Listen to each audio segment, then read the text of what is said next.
بسم الله الرحمن الرحيم. الرحمن علم القرآن خلق الإنسان علمه البيان. الشمس والقمر بحسبان والنجم والشجر يسجدان. والسماء رفعها ووضع الميزان ألا تطغوا في الميزان وأقيموا الوزن بالقسط ولا تخسروا الميزان. والأرض وضعها للأنام فيها فاكهة والنخل ذات الأكمام والحب ذو العصف والريحان. فبأي آلاء ربكما تكذبان؟ خلق الإنسان من صلصال كالفخار وخلق الجان من مارج من نار. فبأي آلاء ربكما تكذبان؟ رب المشرقين ورب المغربين. فبأي آلاء ربكما تكذبان؟ مرج البحرين يلتقيان بينهما برزخ لا يبغيان. فبأي آلاء ربكما تكذبان؟ يخرج منهما اللؤلؤ والمرجان. فبأي آلاء ربكما تكذبان؟ وله الجوار المنشآت في البحر كالأعلام. فبأي آلاء ربكما تكذبان؟ كل من عليها فان ويبقى وجه ربك ذو الجلال والإكرام. فبأي آلاء ربكما تكذبان؟ يسأله من في السماوات والأرض كل يوم هو في شأن. فبأي آلاء ربكما تكذبان؟ سنفرغ لكم أيها الثقلان. فبأي آلاء ربكما تكذبان؟ يا معشر الجن والإنس إن استطعتم أن تنفذوا من أقطار السماوات والأرض فانفذوا لا تنفذون إلا بسلطان. فبأي آلاء ربكما تكذبان؟ يرسل عليكما شواظ من نار ونحاس فلا تنتصران. فبأي آلاء ربكما تكذبان؟ فإذا انشقت السماء فكانت وردة كالدهان. فبأي آلاء ربكما تكذبان؟ فيومئذ لا يسأل عن ذنبه إنس ولا جان. فبأي آلاء ربكما تكذبان؟ يعرف المجرمون بسيماهم فيؤخذ بالنواصي والأقدام. فبأي آلاء ربكما تكذبان؟ هذه جهنم التي يكذب بها المجرمون يطوفون بينها وبين حميم آن فبأي آلاء ربكما تكذبان ولمن خاف مقام ربه جنتان فبأي آلاء ربكما تكذبان ذواتا أفنان فبأي آلاء ربكما تكذبان فيهما عينان تجريان فبأي آلاء ربكما تكذبان فيهما من كل فاكهة زوجان فبأي آلاء ربكما تكذبان متكئين على فرش بطائنها من استبرق وجنى الجنتين دان فبأي آلاء ربكما تكذبان فيهن قاصرات الطرف لم يطمثهن إنس قبلهم ولا جان فبأي آلاء ربكما تكذبان كأنهن الياقوت والمرجان فبأي آلاء ربكما تكذبان هل جزاء الإحسان إلا الإحسان فبأي آلاء ربكما تكذبان ومن دونهما جنتان فبأي آلاء ربكما تكذبان مدهامتان فبأي آلاء ربكما تكذبان فيهما عينان نضاختان فبأي آلاء ربكما تكذبان فيهما فاكهة ونخل ورمان فبأي آلاء ربكما تكذبان فيهن خيرات حسان فبأي آلاء ربكما تكذبان حور مقصورات في الخيام فبأي آلاء ربكما تكذبان لم يطمثهن إنس قبلهم ولا جان فبأي آلاء ربكما تكذبان متكئين على رفرف خضر وعبقري حسان فبأي آلاء ربكما تكذبان تبارك اسم ربك ذي الجلال والإكرام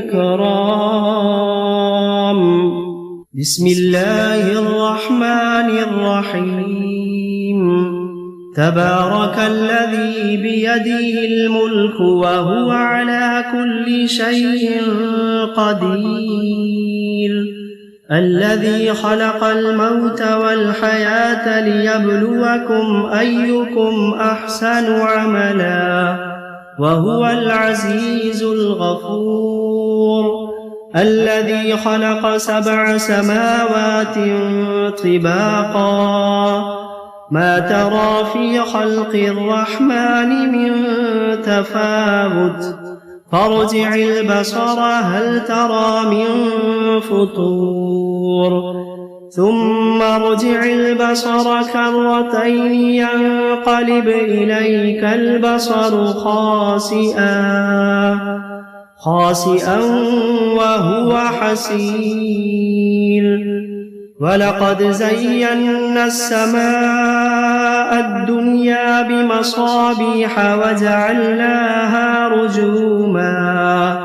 وجعلناها رجوما للشياطين وأعتدنا لهم عذاب السعير وللذين كفروا بربهم عذاب جهنم وبئس المصير إذا ألقوا فيها سمعوا لها شهيقا وهي تفور تكاد تميز من الغيظ كلما ألقي فيها فوج سألهم خزنتها ألم يأتكم نذير قالوا بلى قد جاءنا نذير فكذبنا وقلنا ما نزل الله من شيء إن أنتم إلا في ضلال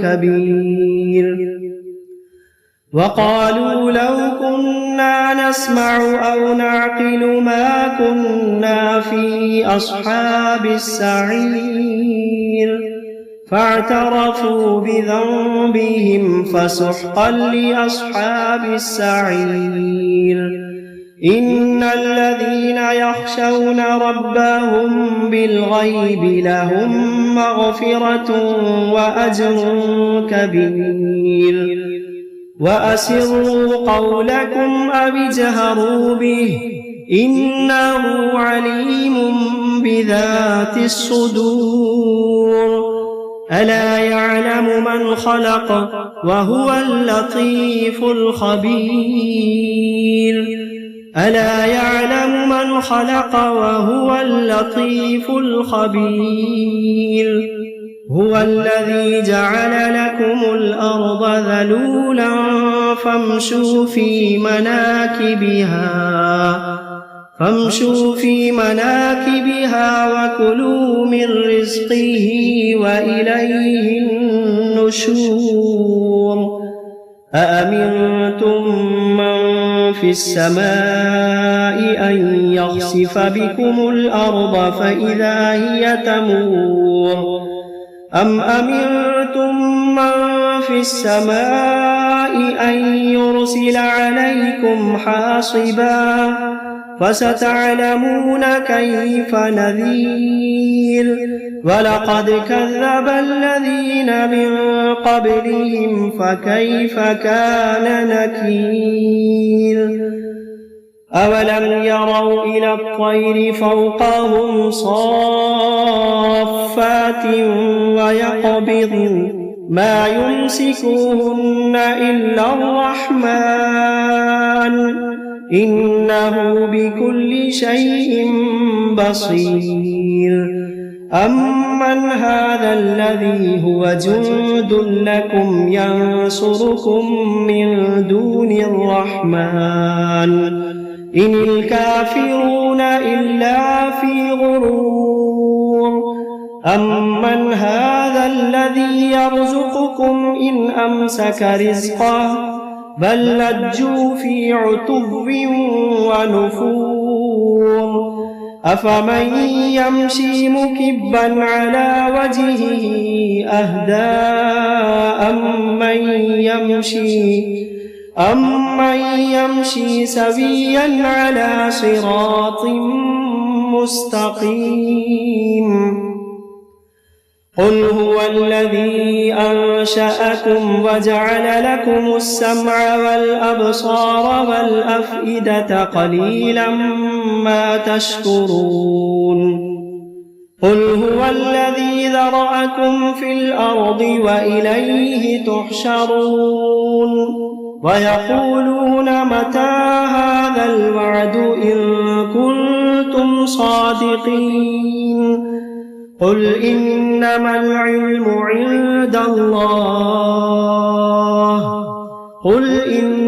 العلم عند الله وإنما أنا نذير مبين فلما رأوه زلفة سيئت وجوه الذين كفروا وقيل هذا الذي كنتم به تدعون قل أرأيتم إن أهلكني الله ومن معي أو رحمنا فمن يجير الكافرين من عذاب أليم قل هو الرحمن آمنا به وعليه توكلنا فستعلمون من هو في ضلال مبين قل أرأيتم إن أصبح ماؤكم غورا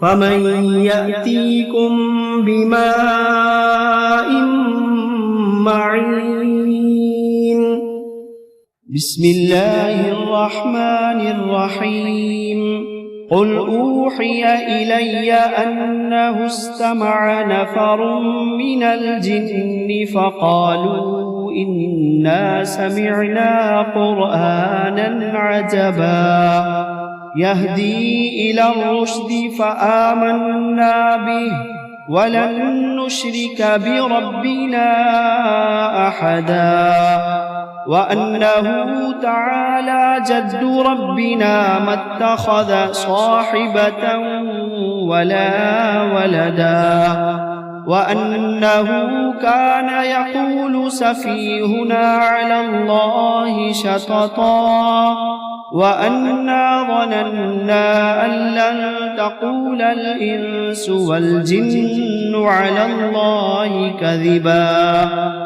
وأنه كان رجال من الإنس يعوذون برجال من الجن فزادوهم رهقا وأنهم ظنوا كما ظننتم أن لن يبعث الله أحدا وأنا لمسنا السماء فوجدناها ملئت حرسا شديدا وشهبا وأنا كنا نقعد منها مقاعد للسمع فمن يستمع الآن يجد له شهابا رصدا وأنا لا ندري أشر أريد بمن في الأرض أم أراد بهم ربهم رشدا وأنا منا الصالحون ومنا دون ذلك كنا طرائق قددا وأنا ظننا أن لن نعجز الله في الأرض ولن نعجزه هربا وأنا لما سمعنا الهدى آمنا به فمن يؤمن بربه فلا يخاف بخسا ولا رهقا وأنا منا المسلمون ومنا القاسطون فمن أسلم فأولئك تحروا رشدا وأما القاسطون فكانوا لجهنم حطبا وأن لو استقاموا على الطريقة لأسقيناهم ماء غدقا لنفتنهم فيه ومن يعرض عن ذكر ربه يسلكه عذابا صعدا وأن المساجد لله فلا تدعوا مع الله أحدا وأنه لما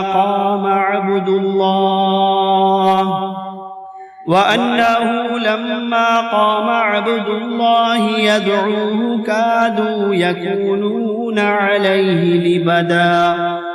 قل إنما أدعو ربي ولا أشرك به أحدا. قل إني لا أملك لكم ضرا ولا رشدا. قل إني لا أملك لكم ضرا ولا رشدا. قل إني لن يجيرني من الله أحد.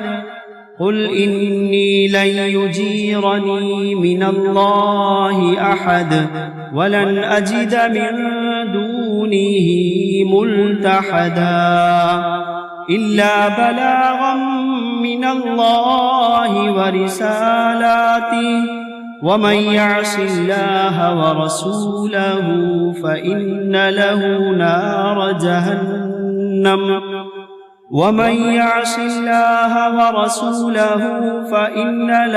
نار جهنم خالدين فيها أبدا حتى إذا رأوا ما يوعدون فسيعلمون من أضعف ناصرا وأقل عددا.